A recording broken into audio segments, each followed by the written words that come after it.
Bienvenue à tous. Aujourd'hui, on se retrouve pour une nouvelle analyse qui va vous captiver du début à la fin. Avant de commencer, prenez une seconde pour aimer la vidéo, vous abonner à la chaîne et activer la cloche. Ça nous aide énormément à continuer ce travail et à vous proposer des contenus toujours plus complets. Restez bien jusqu'au bout, parce que ce que vous allez entendre va vraiment vous éclairer et vous surprendre. Dites-nous aussi dans quel épisode vous êtes arrivé. Installez-vous confortablement, on démarre maintenant. Espérance de vie est une série indienne de 2011, doublée en français, qui raconte l'histoire de deux sœurs orphelines, Isha et Ira, confrontées dès l'enfance à la dureté du monde, aux manipulations des adultes et aux trahisons familiales. Leur parcours, marqué par la perte, la séparation, la reconstruction et la résilience, a captivé un public francophone massif depuis sa mise en ligne sur YouTube.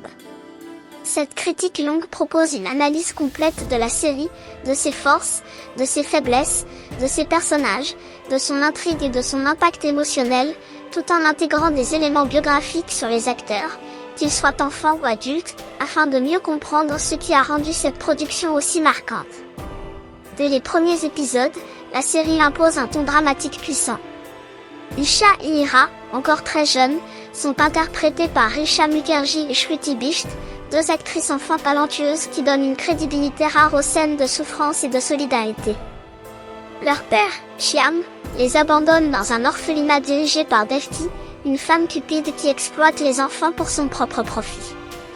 Ce point de départ, inspiré de réalités sociales indiennes, donne à la série une dimension émotionnelle forte. Les spectateurs s'attachent immédiatement aux deux sœurs, dont la relation fusionnelle devient le cœur de l'histoire. Les actrices adultes, Toral Rasputra, Isha, et Lena Jumani, Ira, reprennent ensuite le flambeau avec une intensité remarquable, offrant une continuité crédible entre l'innocence brisée de l'enfance et la force forgée par les épreuves. La série brille par sa capacité à provoquer des émotions brutes. Les scènes de confrontation, de sacrifice, de peur ou de retrouvailles sont filmées avec un sens du rythme typique des productions indiennes, gros plans, musique dramatique, silence lourd, dialogue chargé. Les moments où Ira protège Isha, où les enfants se rebellent contre l'injustice, ou encore où les sœurs se retrouvent après l'incendie de l'orphelinat, comptent parmi les plus marquants. Le doublage français, expressif et fluide, renforce l'impact émotionnel et rend la série accessible à un public qui n'a pas l'habitude des productions indie. La production, signée Atof Productions, utilise des décors simples mais efficaces. Les scènes d'orphelinat, de rues indiennes, de maisons familiales et de studios de radio créent un univers cohérent. Les effets spéciaux, notamment lors de l'incendie, montrent les limites techniques de l'époque, mais l'intensité dramatique compense largement. La musique, omniprésente, accompagne chaque rebondissement et accentue les moments clés. Les épisodes, courts et rythmés, facilitent le binge-watching, ce qui explique en partie le succès massif de la série sur YouTube, où les playlists complètes cumulent des millions de vues. Cependant, Espérance de vie n'est pas exempte de défauts. Comme beaucoup de soaps indiens, elle souffre de longueur, de répétitions et de retournements parfois prévisibles.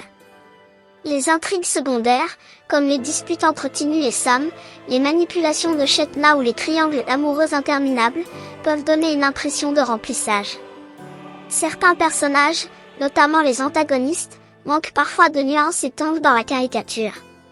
Devti, par exemple, reste longtemps enfermée dans son rôle de femme cupide sans réelle évolution psychologique. De même, certains arcs narratifs, comme le changement d'identité d'Ira devenue Kajal Koshal, auraient pu être traités avec plus de subtilité. Malgré ses faiblesses, la série conserve une force thématique indéniable. Elle aborde des sujets sensibles, l'abandon, la pauvreté, la corruption, la reconstruction identitaire, la sororité, la résilience féminine. Les personnages masculins, souvent imparfaits, servent de miroir aux luttes des héroïnes. Samarth, interprété par Vipul Gupta, incarne la rédemption masculine.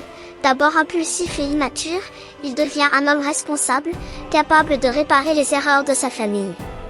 Shravan, quant à lui, représente l'amour contrarié, tiraillé entre obsession et sincérité. Ces dynamiques enrichissent l'intrigue et offrent une diversité de points de vue. L'évolution des personnages est l'un des points les plus réussis de la série. Isha, d'abord simple enfant abandonné, devient une femme forte, déterminée, capable de diriger une radio, de protéger sa sœur et de faire face aux criminels qui ont détruit leur enfance. Ira, plus fragile, traverse une crise identitaire profonde après l'incendie, mais finit par retrouver sa place auprès de sa sœur. Leur relation, faite de blessures, de malentendus, mais aussi d'un amour indestructible, constitue le fil rouge de la série. Les spectateurs s'identifient à cette dynamique, car elle reflète des réalités familiales universelles.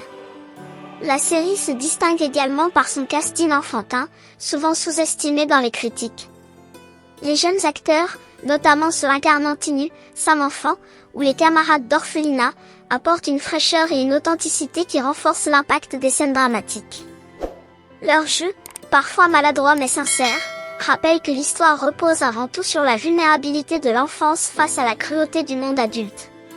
Sur le plan critique, Espérance de vie obtient une réception globalement positive.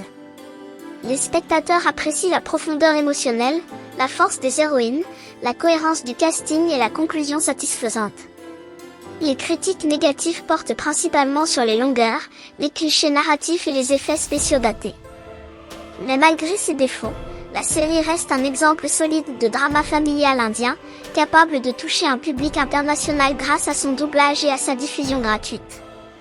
En résumé, Espérance de vie est une série imparfaite mais profondément humaine. Elle raconte l'histoire de deux sœurs qui, malgré les trahisons, les manipulations et les drames, trouvent la force de se relever et de reconstruire leur vie. Elle parle de résilience, de pardon, de justice et d'amour familial. Elle touche parce qu'elle montre que même dans les pires situations, l'espoir peut renaître.